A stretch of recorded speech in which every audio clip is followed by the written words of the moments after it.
النجاح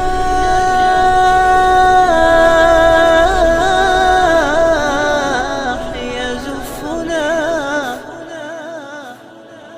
يشدو. अस्सलामु अलैकुम वरहमतुल्लाहि वबरकातुहू। अहकाम तजवीद क्लास में आपका खैर मकदम है। अल्हम्दुलिल्लाह साबिका क्लास में हमने इदगाम के बारे में पढ़ा था। आज का जो हमारा टॉपिक है वो इदगाम के ही मुताल्लिक है, जिसमें हमें इदगाम की 3 टर्म्स को पढ़ना है। आज की क्लास में हम मुकम्मल उन 3 टर्म्स को नहीं पढ़ सकते, इसलिए हम आज पहली वाली टर्म को ही पढ़ते हैं और आइंदा आने वाली क्लास में हम बाकी टर्म्स को भी इंशाअल्लाह जानेंगे। तो आपसे गुजारिश है कि हमारे चैनल को सब्सक्राइब करें, ज़्यादा से ज़्यादा इस वीडियो को शेयर करें और लाइक करें और बेल आइकन पर लाजमन क्लिक करें, ताकि हमारी जो नई आने वाली क्लासेस और अपडेट्स होंगी वो सबसे पहले आप देख सकें। और इसके अलावा आपको ये भी बता दूं, आप हमें फेसबुक और इंस्टाग्राम पे भी फॉलो कर सकते हैं। लिंक जो है वो आपको डिस्क्रिप्शन में मिल जाएगा। तो बिना वक्त ज़ाया किए हुए हम चलते हैं अपनी क्लास की तरफ। तो चलिए शुरू करते हैं।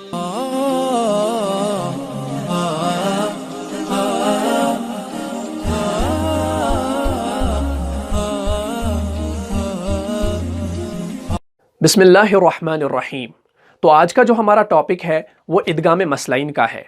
सबसे पहले मैं आपको बता दूं, हमारी जो पिछली क्लास थी वो इदगाम के मुताल्लिक थी। उम्मीद है आपने उस क्लास को पूरा देखा होगा, तभी जाके आपको इदगाम समझ में आया होगा।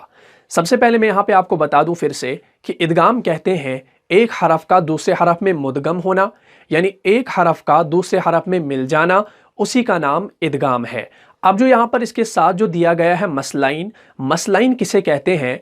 मसलाइन कहते हैं एक ही जैसे हरूफ, यानी शक्ल में जो हुबहू एक जैसे हो, हमवार हो, उन्हीं को मसलाइन कहते हैं। जैसे हम फ़र्ज़ करें अगर 2 बाई है, इनकी शक्लें जो है वो आपस में मिल रही हैं, तो हम कह सकते हैं ये जो बाई है ये इस बाई के मिसल है। तो मसलाइन कहते हैं सेम एक जैसे होने को। तो अब हम चलते हैं इदगाम मसलाइन के कायदे की तरफ कि उसका कायदा क्या बताता है और कुरान में इसको कैसे इस्तेमाल करना है, और उसके बाद इंशाअल्लाह मैं आपको मा मिसाल के समझाता हूँ। तो अब आप इस कायदे की तरफ ध्यान दें। यहाँ पे हमने लिखा जहाँ 2 हरफ एक ही जैसे एक साथ वाक़े हो और उनमें से पहला वाला साकिन हो और दूसरे पर तशदीद हो और दूसरा पढ़ने में आए, जो हरूफ साकिन हो वो बाद वाले हरफ में मुदगम है। अब इसका क्या मतलब है? सबसे पहले आप इसको अपनी कॉपी पे नोट करें।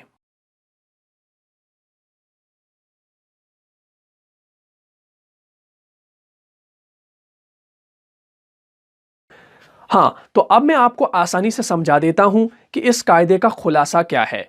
ये कायदा कह रहा है, ये कायदा वहां पे दुरुस्त होता है जहां पर एक जैसे हरूफ हो और एक ही जगह वाक़े हो, यानी एक ही जगह उनका आना हो, और उनमें से पहला वाला जो हो वो साकिन वाला हो, यानी उसके ऊपर जज़म हो पहले वाले के ऊपर, और दूसरे पर तशदीद हो। और जब उसका तलफ़ुज़ किया जाए तो ऐसा लगना चाहिए कि हमने आगे वाले हरफ को पढ़ा, यानी तशदीद वाले को पढ़ा। और इससे पहला वाला जो साकिन वाला हरफ होगा वो तशदीद वाले हरफ में क्या हो जाएगा? मुदगम हो जाएगा। उसी को इदगाम कहते हैं। और ये कायदा जो है ये इदगाम मसलाइन का कायदा यहाँ पे हमें आ गया। तो अब हम चलते हैं इसकी मिसालों की तरफ, उससे आपको इंशाअल्लाह ये कायदा जो है आसानी से समझ में आ जाएगा। तो मिसालें समझाने से पहले मैं आपको एक बात यहाँ पे समझा देना चाहता हूँ, उससे फिर आपको कायदा समझना आसान हो जाएगा। हमने अभी कायदे में पढ़ा कि जब 2 हरूफ जो होंगे वो एक जैसे होंगे, यानी वो हम शक्ल होंगे, और वो एक ही जगह वाक़े होंगे, यानी एक ही जगह पर वो आ जाएंगे, और उनमें से पहले वाले पर साकिन होगा, दूसरे पर तशदीद होगी।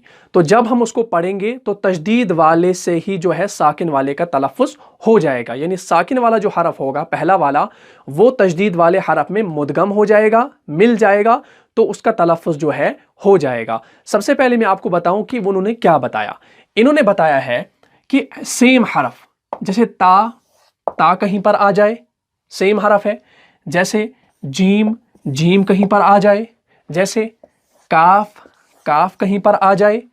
समझ में आया होगा कि सेम हरूफ कहीं पर ता आ जाए और ये एक ही जगह आ जाए, मतलब साथ ही साथ आ जाए, और उनमें से पहला वाला साकिन हो, दूसरे पर तशदीद हो। कुछ ऐसे साकिन और तशदीद हो, साकिन और तशदीद हो, साकिन और तशदीद हो। तो यहां पे बताया गया कि सेम हरूफ अगर कहीं पर आ जाए और पहला वाला साकिन हो, दूसरे पर तशदीद हो तो कौन सा कायदा होगा? इदगाम मसलैन का कायदा होगा। तो अब हम चलते हैं मिसालों की तरफ, उससे आपको इंशाअल्लाह आसानी से समझ में आ जाएगा। तो सबसे पहली वाली मिसाल जो हम लेने वाले हैं उसको हम ले लेते हैं सूरह बकरा के अंदर, आयत नंबर 16 के अंदर और पारा नंबर 1 के अंदर। मैं पहले उस आयत करीमा को यहाँ पे लिख लेता हूं। तो अब आप इस आयत करीमा पर गौर करें। हमने यहाँ पे लिखा फमा रबिहत तिजारतुहुम वमा कानू मुहतदीन। अब आप यहां पर ध्यान दें, यहां पे ता और ता आ रहा है। अब आप कायदे को जहन में लाइए। हमने कायदा अभी पढ़ा कि जब दो हुरूफ जो होंगे वो एक जैसे होंगे, सबसे पहला पॉइंट ता और ता दोनों एक जैसे हैं, और उसके बाद कायदे में बताया गया और वो एक ही जगह वाक़े हो, तो एक ही जगह ये भी आ गए, ता और ता एक ही जगह है। और उसके बाद बताया गया कायदे के अंदर पहले वाले के ऊपर साकिन हो और दूसरे पर तशदीद हो, तीसरा पॉइंट। तो यहां पर देखिए पहले पर साकिन है, दूसरे पर तशदीद है। फिर आगे चले, फिर क्या बताया गया कि जब ऐसे हुरूफ कहीं पर आपको दिखे कुरान मजीद के अंदर तो आप उसको कैसे पढ़ेंगे? तशदीद वाला हरफ जो होगा उसी पर ज़्यादा जोर दिया जाएगा, यानी जो पहला वाला साकिन वाला हरफ होगा वो दूसरे वाले यानी तशदीद वाले हरफ में क्या हो जाएगा? मुदगम हो जाएगा। उसी को कहते हैं इदगाम मसलैन। तो उम्मीद है आपको ये समझ में आया होगा। जब आपको ये पहली मिसाल आराम से अच्छे से समझ में आ जाएगी तो बाकी जो मिसालें होंगी वो आपको जल्दी से समझ में आ जाएगी। तो जब हम इसको पढ़ते हैं फमा रबिहत तिजारतुहुम वमा कानू मुहतदीन, फमा रबिहत तिजारतुहुम, कितने ता हमने पढ़े? 2 ता पढ़े। अगर आप देखें फमा रबिहत, हाता जबर हत एक ता, तिजारतुहुम ताजिर ति जीम अलिफ जबर जा तिजा, तो हमने कितने ता पढ़े? 2 ता पढ़े। मगर अगर आपने गौर किया हो यहां पे 3 ता है। कैसे? सबसे पहला साकिन वाला ता और ये तजदीद वाला ता, और तजदीद जो होती है वो 2 के बराबर होती है। तो इसके अंदर तजदीद वाले ता के अंदर कितने ता है? 2 ता है, एक अपना हरकत वाला और इसके अंदर एक साकिन वाला ता होता है, वो छुपा हुआ होता है, इसीलिए हम ऊपर तजदीद को लिखते हैं। तो यहां पर 3 ता है, लेकिन जब हम इसको पढ़ते हैं तो दो ही ता को पढ़ते हैं। कैसे? रबिहत, हाता जबर हत, तिजारतुहुम ताजिर ति जीम अलिफ जबर जा, तो हमने 2 ता को पढ़ा। तीसरा वाला क्यों नहीं हमने पढ़ा? यही तो इदगाम मसलैन है कि जो तीसरा वाला था यानी जो साकिन वाला था वो इसके अंदर क्या हो गया? मुदगम हो गया, मिल गया, तो वो पढ़ने में नहीं आया। 2 ही ता को हमने पढ़ा और जो पहला वाला था वो इसके अंदर मिल गया, तो इसी को इदगाम मसलैन कहते हैं। फिर जब हम इसको पढ़ेंगे फमा रबिहत तिजारतुहुम वमा कानू मुहतदीन, फमा रबिहत हत तिजारतुहुम, फमा रबिहत हत तिजारतुहुम वमा कानू मुहतदीन। उम्मीद है आपको यह समझ में आया होगा। अब हम चलते हैं दूसरी मिसाल की तरफ। अब जो हमारी दूसरी मिसाल है उसको हम ले लेते हैं सूरह माइदा के अंदर, आयत नंबर 61 के अंदर और पारा नंबर 6 के अंदर। पहले मैं उस आयत करीमा को यहां पे लिख लेता हूं। तो अब आप इस मिसाल की तरफ गौर करें। यहां पे हमने लिखा वक़द दखलू बिल कुफ्र वहुम। सबसे पहले आप कायदे को जहन में लाइए, क्योंकि कायदा आपको याद होना चाहिए। मैं जो आपको कायदे बताता हूं वो बिल्कुल आसान होते हैं। हमें कोई थ्योरी याद रखनी नहीं है, कोई हिस्ट्री हमें याद नहीं रखनी है। हमें सिर्फ मुख्तसर सा कायदा याद रखना है कि कायदा क्या बताता है। हमें वो लेंथी प्रोसेस इस्तेमाल नहीं करना है कि अब इसमें वो चीज़ करनी है, वो चीज़ करनी है, ऐसा बिल्कुल नहीं है। मैं जो आपको बता रहा हूँ बिल्कुल शॉर्ट बता रहा हूँ, आसान बता रहा हूँ, जो एक छोटे बच्चे को भी याद रह जाएगा। मैं आपको सबसे पहले 4 पॉइंट्स यहाँ पे बताऊँगा। इस कायदे के 4 पॉइंट्स आपको आसानी से समझ में आ जाएगा, जैसा कि हमने पहली मिसाल में देख लिया। वो 4 पॉइंट्स क्या है? कायदे में बताया गया कि 2 हरूफ जो होंगे वो एक जैसे होंगे, यानी हम शक्ल होंगे। तो आप देख सकते हैं दाल और दाल हम शक्ल है, हो गया एक पॉइंट। दूसरा पॉइंट है कि ये एक ही जगह वाक़े हो, ये एक ही जगह आ जाएं, दोनों एक साथ आ जाएं। तो यहां पर आप देखें दाल और दाल एक जगह है, इनके बीच में किसी और ने टांग नहीं अड़ाई है, बल्कि दोनों एक जगह है। ठीक है, ये हो गए 2 पॉइंट। तीसरा पॉइंट क्या बताया कायदे ने कि पहला वाला जो होगा वो साकिन होगा, दूसरे वाले पर तशदीद होगी। अब चले देखें, पहले पर साकिन है, दूसरे पर तशदीद है। इतना समझ में आ गया। 3 पॉइंट्स आगे। अब लास्ट वाला पॉइंट, जो चौथा वाला पॉइंट है, वो है कि इसको पढ़ना कैसे है। इसको पढ़ना ऐसे है, जब हम इसको पढ़ेंगे ऐसा लगना चाहिए कि हमने इस पहले वाले साकिन को इस दाल मुशद्दद के अंदर क्या कर लिया, मिलाया, मुदगम किया। इसी का नाम इदगाम है। तो हमें इस दाल को इसके अंदर मुदगम करना है। लेकिन अगर आपने गौर किया हो, यहां पर 3 दाल है। कैसे 3 है? ये दाल साकिन एक दाल हुआ, और ये दाल मुशद्दद ये 2 दाल है। कैसे 2 दाल है? एक तो आपको दिखाई दे रहा है, और तशदीद इसलिए बताई गई है क्योंकि तशदीद जो होती है वो 2 के बराबर होती है। इसके अंदर दूसरा दाल छुपा हुआ है। तो यहां पर 3 दाल है, जो 2 हमें दिख रहे हैं, एक जो है वो छुपा हुआ है इस दाल मुशद्दद के अंदर। तो 3 दाल में से हम 2 दालों को पढ़ते हैं। कैसे पढ़ते हैं? वक़द दखलू, वक़द एक दाल हुआ, दखलू 2 दाल हुए। तीसरा हमने नहीं पढ़ा। वो तीसरा कहां गया? वो तीसरा जो है वो इस दाल के अंदर छुप गया, मुदगम हो गया, मिल गया, इसके अंदर वो फिट हो गया। तो इसी का नाम इदगाम है। तो अब आप कैसे इसको पढ़ेंगे? वाव ज़बर वा, कौफ दाल ज़बर। इस दाल को आप भूल जाओ, 1 मिनट के लिए इसको आप भूल जाओ। आप इस कौफ को इस दाल के साथ मिलाओ, क्योंकि यहाँ पे 2 दाल है ना हमारे दिए हुए। तो हम इस कौफ को इस वाले मुशद्दद वाले दाल से मिलाएंगे। कौफ दाल ज़बर कद हो गया, कद एक। अब इस दाल को जो हमें दिख रहा है दाल, उसको भी पढ़ेंगे। दाल ज़बर दा, क्या हो गया? वक़द खलू। अब आपको समझ में आया होगा। इस दाल को आप ना पढ़े, इसको ना देखें आप। फॉर एग्जाम्पल, इस दाल को आप 1 सेकंड के लिए भूल जाए।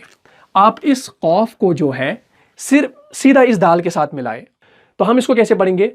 वक़द, वाव ज़बर वा, कौफ दाल ज़बर कद एक दाल, दाल ज़बर दा हो गए 2 दाल। तो हमने कितने दाल को पढ़ा? 2 दाल को पढ़ा। तो हमारा जो ये कायदा है ये इस्तेमाल हो गया। वक़द दखलू बिल कुफ्रि वहुम, वक़द दखलू, वक़द दखलू, वक़द दखलू, वक़द एक दाल, दखलू 2 दाल, वक़द एक दाल, दखलू, वक़द दखलू, वक़द दखलू बिल कुफ्रि। अब हम चलते हैं तीसरी मिसाल की तरफ। तो अब जो हमारी तीसरी मिसाल है उसको हम ले लेते हैं सूरह अल-अंबिया में से, आयत नंबर 87 में से और पारा नंबर 17 में। पहले मैं उस आयत करीमा को यहाँ पे लिख लेता हूँ। तो अब आप इस आयत करीमा पर गौर करें। हमने जो आयत करीमा यहाँ पे लिखी, पहले मैं इसको पढ़ता हूँ। वज़न्नूनी इज़ ज़हब मुग़ादिबन। तो अब आप यहाँ पर गौर करें, कायदे को फिर से याद करें कायदे को, कि कायदा बताया गया है। सिर्फ 4 पॉइंट्स को याद रखना है। सबसे पहले हम शक्ल हो, ज़ाल ज़ाल हम शक्ल है, एक जगह हो, ज़ाल ज़ाल एक ही जगह है, और पहला वाला साकिन हो, दूसरे पर तजदीद हो। तो पहले पर साकिन है, दूसरे पर तजदीद है। तो जब हम पढ़ेंगे इसको कैसे पढ़ेंगे? तजदीद वाले से ही इसका जो है तलफ़्फ़ुज़ हो जाएगा। तो इस ज़ाल को जो है हम इसमें क्या करेंगे? मुदगम करेंगे, मिलाएंगे। तो हम यहाँ पर कितने ज़ाल को पढ़ेंगे? 2 ज़ाल को पढ़ेंगे। कैसे? वज़न्नूनी इज़ ज़हब। अब आप 1 सेकंड के लिए इस ज़ाल को हटा लीजिए, ठीक है। इस हमज़ा को आप इस ज़ाल के साथ मिलाइए, क्योंकि इसके अंदर 2 ज़ाल होते हैं, एक साकिन और जो इसके ऊपर हरकत है ज़बर। तो अब हम इसको कैसे पढ़ेंगे? हमज़ा ज़ाल ज़ेर इज़, ज़ाल ज़बर ज़ा, तो हो गया इज़ ज़हब। तो अब जब हम इसको पढ़ेंगे, वज़न्नूनी इज़ ज़हब मुग़ादिबन, वज़न्नूनी इज़ ज़हब मुग़ादिबन, वज़न्नूनी इज़ ज़हब मुग़ादिबन। तो उम्मीद है आपको समझ में आया होगा। अब हम चलते हैं चौथी मिसाल की तरफ। तो अब जो हमारी चौथी मिसाल है उसको हम ले लेते हैं सूरह निसा के अंदर, आयत नंबर 78 के अंदर और पारा नंबर 5 के अंदर। पहले मैं उस आयत करीमा को यहाँ पे लिख लेता हूँ। तो अब आप इस आयत करीमा पर गौर करें। हमने यहाँ पे लिखा ऐनमा तकूनु युदरिकुमुल मौत। अब आप कायदे को जहन में लाएं, वो 4 पॉइंट्स जो है उनको जहन में लाएं। सबसे पहला पॉइंट क्या था कि 2 हरूफ जो होंगे वो हम शक्ल होंगे, एक जैसे होंगे। तो यहाँ पर काफ और काफ हम शक्ल है, दोनों एक जैसे हैं। दूसरा पॉइंट क्या था कायदे का कि वो एक ही जगह पर वाक़े हों, यानी एक ही जगह पर वो दोनों हों। तो काफ और काफ एक जगह पर है, इनके बीच में कोई तीसरा नहीं है, तो ये 2 एक ही जगह है, बाई बाई है ये एक ही जगह। तो तीसरा पॉइंट क्या था?